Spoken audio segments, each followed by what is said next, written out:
मैं सबसे पहले तो 21वें स्थापना दिवस की आप सबको बहुत बहुत बधाई देता हूं और ये प्रार्थना भी करता हूं सदगुरु रविदास जी महाराज से और हमारे वर्तमान में जो हमारे आदि शक्ति हमारे गुरु सदगुरु नरेंद्र दास जी महाराज जो गद्दी नशीन हैं डेरा बल्ला से, मैं उनके चरणों में भी प्रार्थना करता हूं कि ये डेरा अभी तो 21 साल की स्थापना हुई है, ये 2100 साल तक चलता रहे, युगों युगों तक यहाँ से जो है सदगुरु रविदास जी महाराज की जो है विचारधारा, उनका आशीर्वाद आगे बढ़ता है।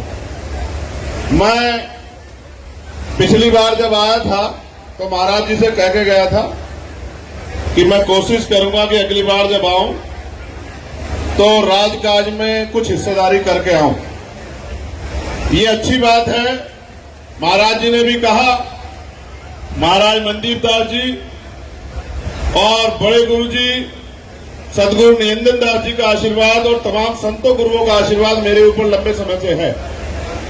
मैं बहुत जिम्मेदारी से इस बात को कह रहा हूं कि इनके आशीर्वाद से एक लड़ाई हम लोग जीतने में कामयाब हो पाए। और ये लड़ाई मेरी लड़ाई नहीं थी, ये लड़ाई बेगमपुरा राज को इस देश में स्थापित करने की लड़ाई थी। मैंने पिछली बार भी कहा था, उससे पिछली बार भी कहा था कि एक दिन आएगा ऐसा कि जब भारत में सदगुरु रविदास जी महाराज का जो सपना था बेगमपुरा राज, ऐसा चाहूं राज में जहां मिले सबन्नुवन और छोट बड़े सब संबसे रविदास रहे परसन, ऐसा राज जहां कोई ऊंच नीच ना हो, जहां कोई छोटा बड़ा ना हो, जहां कोई भेदभाव ना हो, किसी को खाने के लिए अन्न की, तन ढकने के लिए कपड़े की, सर ढकने के लिए छत की, पीने के लिए पानी की कोई दिक्कत ना हो, किसी बहन बेटी का अपमान ना हो, किसी को कोई छोटा बड़ा ना हो, कोई बहुत अमीर कोई बहुत गरीब ना हो, सब लोग इज्जत से जिए, ऐसा राज आना चाहिए। मैं तो उसका पहरेदार बनकर, रविदासिया कौम का पहरेदार बनकर अपनी जिम्मेदारी को दिल्ली की पार्लियामेंट में भी और देश के हर कोने में भी जो है उस जिम्मेदारी को अदा कर रहा हूं।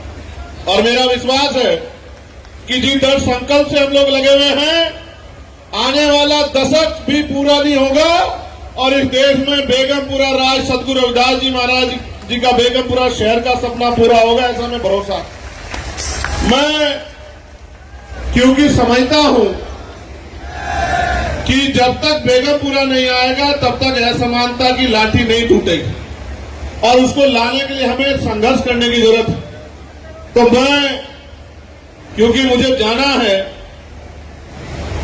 आज बजट सेशन पे बात है और मुझे यहां से बताया गया है कि जो हमारी 9 फरवरी को स्पेशल बेगमपुरा ट्रेन चलती है, उसमें और जो मेले की ट्रेन चलती है, दोनों दिक्कत होती है। मैं वचन देके कहता हूं आपको इस मंच के माध्यम से कि इस बार और जब इस बार के बाद जब बेगमपुरा ट्रेन चला करेगी, हमारे स्पेशल ट्रेन और मेले वाली ट्रेन, तो उनके जो जिस तरह की सुविधा हमारी संगत चाहती है, जिस तरह का महाराज जी का आदेश है, वो पूरी होगी। इस बात का मैं आप लोगों को वचन देता हूं।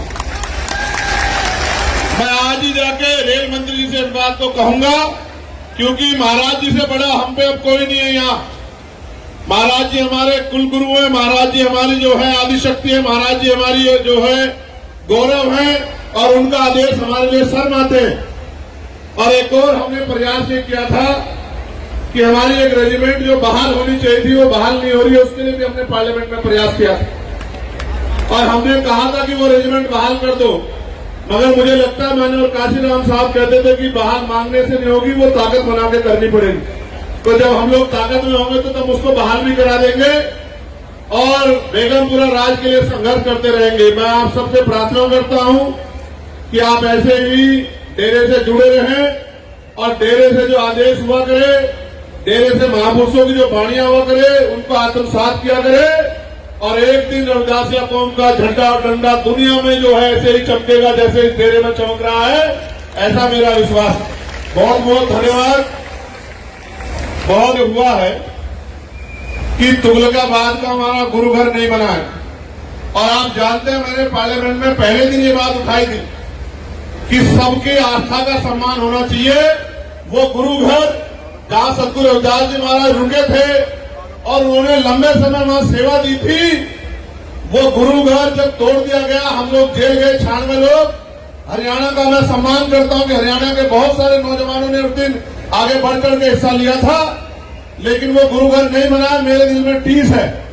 मैं सबसे पहले एमपी बनने के बाद उसी गुरु घर में, उसी धरती में नतमस्तक होने गया था। मैं आपको विश्वास दिलाता हूं कि वो गुरु घर बहुत जल्द बनेगा। और बाकी आप महाराज जी से आदेश करवा दो, तो फिर किसी को सोने नहीं देंगे जब तक गुरु घर नहीं बनेगा। बस महाराज जी के आशीर्वाद, आदेश और आशीर्वाद की देर है। वो रोक देते हैं, इसलिए हम चुप रहते हैं, क्योंकि वो बड़े हैं, उनकी बात को इधर उधर नहीं हो सकते हैं। तो गुरु घर भी बनेगा और ये संघर्ष भी आगे बढ़ेगा। मैं पुणे, आप जितनी संगत यहाँ पहुंची है उनको बधाइयां देता हूं। उनके लिए भी सदगुरु रविदास जी महाराज से प्रार्थना करता हूं कि महाराज जी का आशीर्वाद आप पे बना रहे। मेरी जितनी बहनें माएं पहुंची हैं, आज भी बहुत अच्छे हालात नहीं है, लेकिन मेरा विश्वास है कि हालात बदल जाएंगे। बहुत बहुत धन्यवाद। और पुणे 21वें स्थापना दिवस की बधाई और मंगल कामनाएं। और महाराज मंदिर दास जी से आग्रह है कि आप भी आदेश कर दें।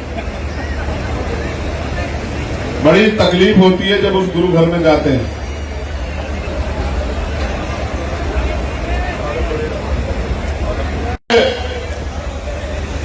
ये आदेश आया है कि आदमपुर का जो एयरपोर्ट बन रहा है उसका नाम सदगुरु रविदास जी महाराज के नाम पर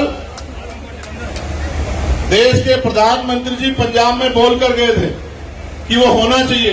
अभी तक नहीं हुआ ना। आदमपुर जालंधर का जो हमारा एयरपोर्ट बना है उसका नाम होना चाहिए, लेकिन पंजाब में आके तो प्रधानमंत्री ये भी बोलते गुरु घर सबसे भव्य बनेगा। लेकिन मैं आपसे कहता हूं कि जो आदेश महाराज जी का हुआ है उसको पूरा कराने के लिए हम लोग एडी चोटी का जोड़ लगाएंगे। आप दोनों हाथ उठा के आशीर्वाद दे दो एक बार मुझे भी। बहुत मजबूत लड़ाई है, 4-4 गोली खा के आपके बीच में हूं, क्योंकि सदगुरु रविदास जी महाराज का और फिर हमारे संत गुरुओं का आशीर्वाद मेरे सर पे है। आप भी ये बात मानो, इधर उधर मत टहला करो, अपने गुरुओं के डेरों में आया करो और इनकी बाणियों पे चला करो। कोई गोली आपका कुछ नहीं बिगाड़ सकती, मेरी बात को आप याद रखना। और आपके बच्चे भी इस तरह कामयाब होंगे जिस तरह आपका ये बेटा भाई चंद्रशेखर आगे बढ़ रहा है। बहुत बहुत धन्यवाद। जय गुरुदेव, धन गुरुदेव। बोलिए सत श्री सदगुरु रविदास महाराज जी की, सदगुरु रविदास महाराज जी की, सदगुरु रविदास शक्ति, सदगुरु रविदास शक्ति। बहुत बहुत धन्यवाद। आशीर्वाद लेने के लिए आए हैं तो